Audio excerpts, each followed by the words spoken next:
പാലക്കാട് നഗരത്തിന് സമീപമുള്ള കല്ലേപ്പുള്ളി ചുങ്കത്തുള്ള ഗണപതിയാണിത്.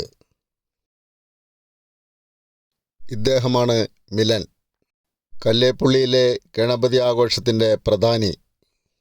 ഇദ്ദേഹത്തെ പോലെയുള്ള നിരവധി പ്രവർത്തകരുടെ ആത്മശ്രമം കൂടിയാണ് ഇത്രയും നല്ലൊരു ആഘോഷം പാലക്കാട് സംഘടിപ്പിക്കാൻ കഴിയുന്നത്. പുത്തൂരിലെ ആൽത്തറ ഗണപതിയാണ്. ഇത്തരത്തിൽ നഗരത്തിലും പുറത്തുമായി ധാരാളം ഗണപതി വിഗ്രഹങ്ങൾ സ്ഥാപിച്ചിട്ടുണ്ട്. പാലക്കാട് ഏറ്റവും കൂടുതൽ ഗണപതി പ്രതിമകൾ സ്ഥാപിച്ചിട്ടുള്ളത് വടക്കന്തറയിലും മൂത്താന്തറയിലുമാണ്. ഇവിടെയൊക്കെ എല്ലാ തെരുവിലും ഗണപതിയാണ്. വളരെ മനോഹരമായ നിർമ്മിതിയാണ് എല്ലാ ഗണപതി വിഗ്രഹങ്ങളിലും കാണാൻ സാധിക്കുന്നത്. മണ്ണുകൊണ്ട് നിർമ്മിച്ച ഗണപതിയാണ്.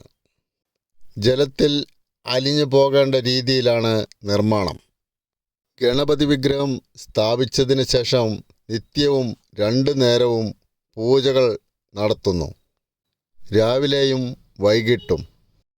മോദകം, ലഡ്ഡു, അവില്, ശർക്കര, നാളികേരം മുതലായവയാണ് ഗണപതിക്ക് പ്രത്യേകമായി നിവേദിക്കുന്നത്. 2 നേരവും ഭക്ത്യാദരപൂർവമുള്ള പൂജയാണ് നടക്കാറുള്ളത്. കയ്യിൽ കാപ്പുകെട്ടി വ്രതശുദ്ധിയോടെ കൂടിയുള്ള ചെറുപ്പക്കാർ പൂജാരിയെ സഹായിക്കാൻ എപ്പോഴും ഉണ്ടാകും. മണ്ണിൽ നിർമ്മിച്ച് സ്ഥാപിച്ചിട്ടുള്ള ഗണേശ വിഗ്രഹം 3, 5, 7, 9 മുതൽ 10 ദിവസം വരെ പൂജകൾ ചെയ്ത് ജലത്തിൽ നിമജ്ജനം ചെയ്യുന്നു. 2 നേരവും പ്രസാദ വിതരണം ഉണ്ടായിരിക്കും. പാലക്കാട് മേലാമുറിയിൽ നിന്നാണ് ഗണേശ വിഗ്രഹങ്ങൾ ഘോഷയാത്രയായി നിമജ്ജനത്തിനായി പുറപ്പെടുന്നത്. പട്ടണത്തിനും പരിസരത്തുമുള്ള എല്ലാ ഗണേശ വിഗ്രഹങ്ങളും മേലാമുറിയിൽ രാവിലെ മുതൽ എത്തിത്തുടങ്ങും. വൈകിട്ട് 3 മണിയോടുകൂടിയാണ് നിമജ്ജന ഘോഷയാത്ര പുറപ്പെടുന്നത്. രാവിലെ മുതൽ തന്നെ പാലക്കാട് നഗരം ഗണേശോത്സവത്തിൻ്റെ ആഘോഷത്തിമർപ്പിലായിരിക്കും. ചിങ്ങമാസത്തിലെ വെളുത്ത പക്ഷത്തിലെ ചതുർത്ഥി ദിവസമാണ് ഗണപതിയുടെ ജന്മദിനമായി ആഘോഷിച്ചു വരുന്നത്. ആദ്യമെല്ലാം ഉത്തരേന്ത്യൻ സംസ്ഥാനങ്ങളിലായിരുന്നു ഗണേശോത്സവം കൊണ്ടാടിയിരുന്നത്. ഇന്ന് നമ്മുടെ കേരളത്തിലും അതിവിപുലമായ രീതിയിൽ ഗണേശോത്സവം ആഘോഷിച്ചു വരുന്നു. 10 ദിവസം നീണ്ടു നിൽക്കുന്ന ആഘോഷമാണ് ഗണേശോത്സവം. 11ാം ദിവസമാണ് നിമജ്ജനം. പാലക്കാട്ടെ ഗണേശോത്സവത്തിൻ്റെ ഉദ്ഘാടന വേദി വിക്ടോറിയ കോളേജിനടുത്തുള്ള ചിന്മയ നഗറിലാണ്. മേലാമുറിയിൽ നിന്ന് പുറപ്പെട്ട ഗണേശ വിഗ്രഹങ്ങൾ ചിന്മയ നഗറിലെത്തുന്നു. അവിടെ നിന്ന് ഉദ്ഘാടനം കഴിഞ്ഞ് കൽപ്പാത്തി പുഴയിൽ ഒഴുക്കുന്നു.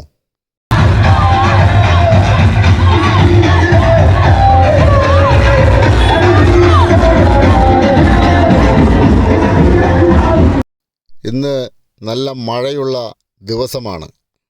മണ്ണിൽ തീർത്ത വിഗ്രഹങ്ങളാണ്. മഴ കൊണ്ട് നനഞ്ഞാൽ അത് അലിഞ്ഞു പോകും. അതിനാൽ വലിയ പ്ലാസ്റ്റിക് കവറുകൾ കൊണ്ട് മൂടിയാണ് വിഗ്രഹങ്ങൾ വന്നുകൊണ്ടിരിക്കുന്നത്. ഉദ്ഘാടന സ്ഥലം എത്തുന്നതുവരെയെങ്കിലും വിഗ്രഹങ്ങൾ അലിഞ്ഞു പോകാതെ സൂക്ഷിക്കേണ്ടതുണ്ട്. ശക്തമായ മഴയാണെങ്കിലും ആഘോഷത്തിനും ആവേശത്തിനും ഒരു കുറവുമില്ല. വാദ്യമേളങ്ങളോടുകൂടിയാണ് ഗണേശോത്സവം എഴുന്നള്ളിച്ചു കൊണ്ടുപോകാറുള്ളത്. മഴ കാരണം വാദ്യോപകരണങ്ങൾ ഉപയോഗിക്കാൻ പറ്റാത്ത അവസ്ഥയാണ് ഇപ്പോൾ.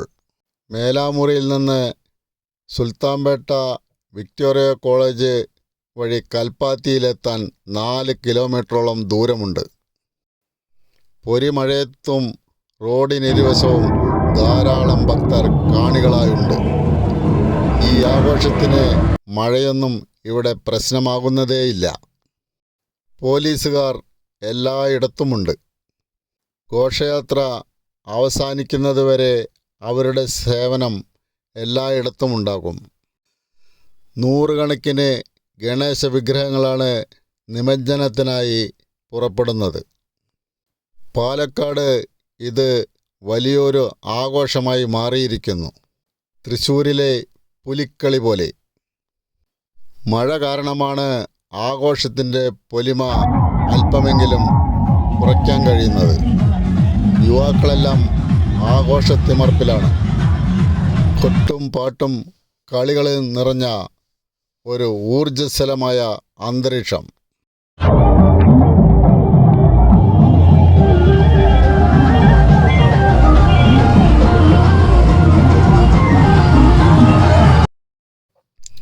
വിഗ്രഹങ്ങളെല്ലാം കൽപ്പാത്തി പുഴയിൽ നിമജ്ജനം ചെയ്തു വരുമ്പോഴേക്കും രാവേറെയായിരിക്കും. നിമജ്ജന ഘോഷയാത്രയുടെ ഏറ്റവും മുന്നിൽ ഒരു ഗജവീരനാണ്. മഹിളാ പ്രവർത്തകർ ലഡ്ഡു വിതരണം നടത്തിക്കൊണ്ടേയിരിക്കുകയാണ്. ആവോളം ലഡ്ഡുവാണ് എല്ലാവർക്കും നൽകുന്നത്. എല്ലാവർക്കും യഥേഷ്ടം ലഡ്ഡു ലഭിക്കുന്നു.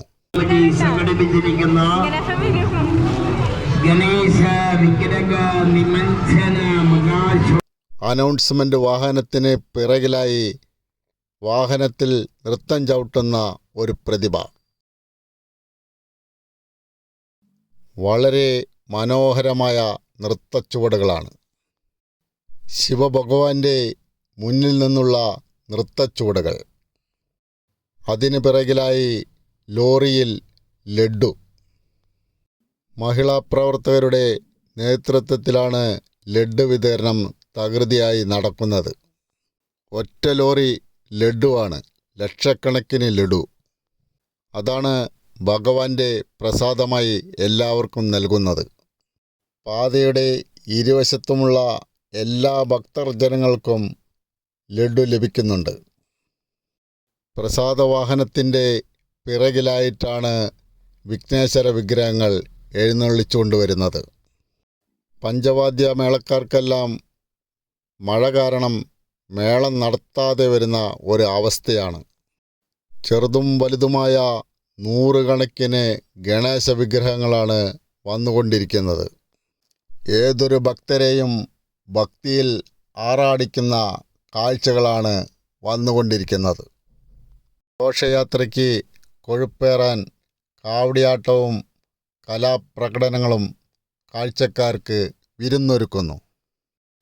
അതിരസകരമായ കാഴ്ചയാണ് ഗണേശോത്സവത്തിൽ നിന്ന് നമ്മൾക്ക് കാണാൻ കഴിയുന്നത്. 108 പേരുകളിലാണ് ഗണേശ ഭഗവാൻ അറിയപ്പെടുന്നത്. കലയുടെയും ശാസ്ത്രത്തിൻ്റെയും അറിവിൻ്റെയും ദേവനാണ് ഗണപതി. ഗണപതിയുടെ പിറന്നാളാണ് ഗണോത്സവോത്സവമായി ആഘോഷിച്ചു വരുന്നത്.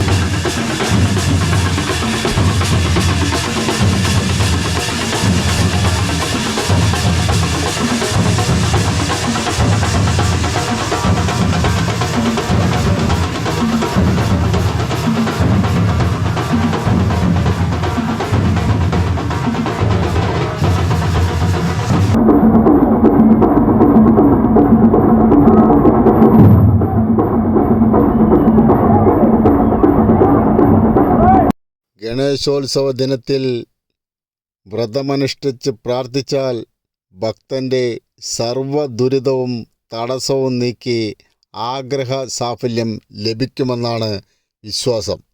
വ്രതം അനുഷ്ഠിക്കാൻ കഴിയാത്തവർ അന്നേ ദിവസം ഗണപതി ക്ഷേത്രങ്ങളിൽ പോയി പ്രാർത്ഥിച്ചാലും സാഫല്യം ലഭിക്കും. എല്ലാ ഗണപതി ക്ഷേത്രങ്ങളിലും അന്ന് ഗണേശന് വേണ്ടി പ്രത്യേക പൂജകൾ നടത്തപ്പെടുന്നു.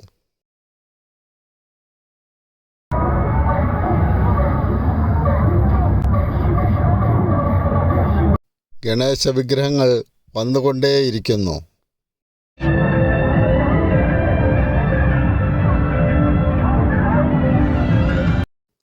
മുമ്പെല്ലാം കേരളത്തിൽ ഗണേശ ക്ഷേത്രങ്ങളിൽ മാത്രം നടത്തപ്പെടുന്ന ഒരു ചടങ്ങായിരുന്നു ഇത്. ഇന്ന് കേരളത്തിൽ അങ്ങോളമിങ്ങോളം ചെറിയ രീതിയിലും വലിയ രീതിയിലും ഗണേശോത്സവം ആഘോഷിക്കുന്നു. വമ്പനൊരു ആഘോഷമാണ് ഗണേശോത്സവം. ഇന്നത്തെ ഗണേശോത്സവത്തിൻ്റെ മിക്ക സമയത്തും മഴ തന്നെയായിരുന്നു. അല്പം ചില സന്ദർഭങ്ങളിൽ മാത്രമാണ് മഴ ഒഴിഞ്ഞു നിന്നത്. എന്നിരുന്നാലും ആഘോഷത്തിന് ഒരു കുഴപ്പവുമില്ല.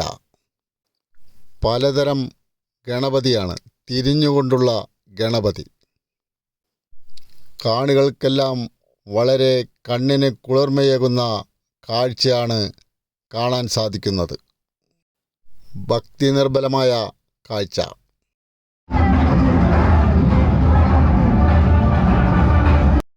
ഓരോ ഗണേശ വിഗ്രഹത്തിനോടൊപ്പമുള്ള യുവാക്കൾ ആഘോഷത്തിമർപ്പിലാണ്.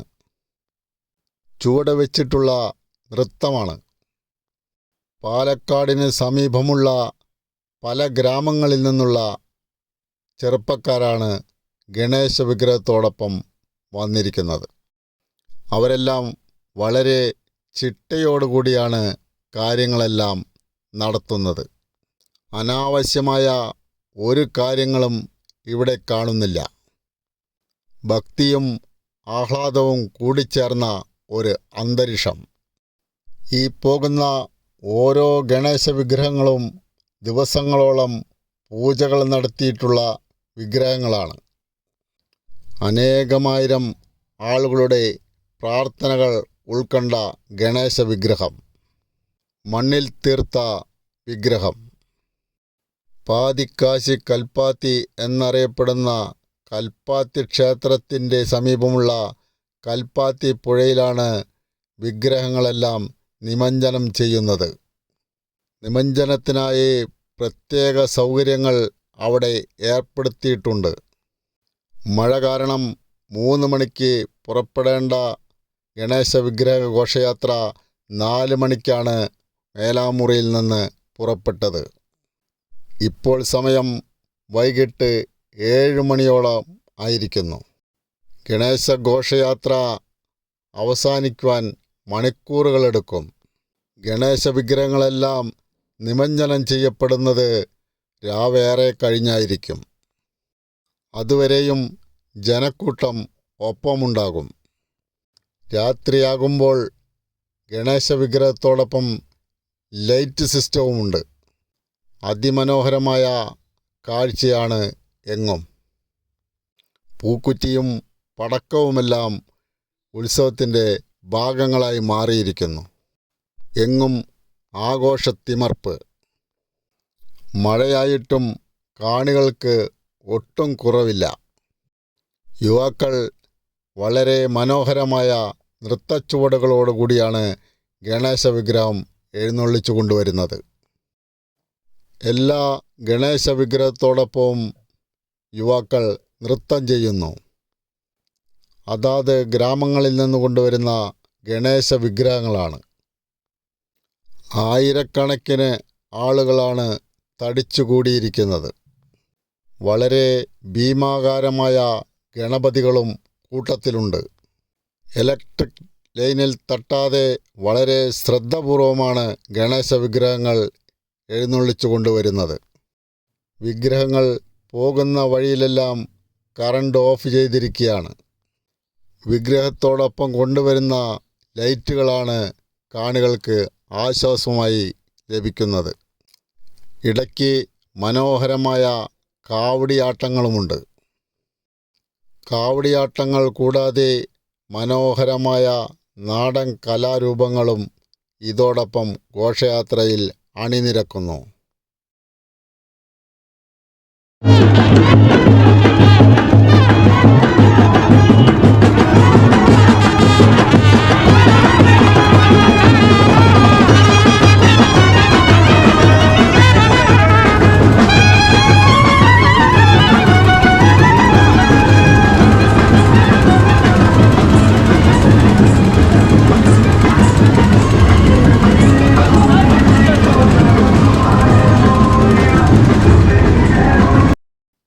ഏതായാലും അതിഗംഭീരമായ ഒരു ഘോഷയാത്ര തന്നെയാണ് പാലക്കാട്ടെ ഗണേശോത്സവം. പല പല വാഹനങ്ങളിലുമായാണ് ഗണേശ വിഗ്രഹങ്ങൾ എഴുന്നള്ളിച്ചു കൊണ്ടുവരുന്നത്. തേര് വലിക്കുന്നത് പോലുള്ള വലിയ ചക്രങ്ങളുള്ള വാഹനങ്ങളിലാണ് വലിയ വിഗ്രഹങ്ങൾ കൊണ്ടുവരുന്നത്.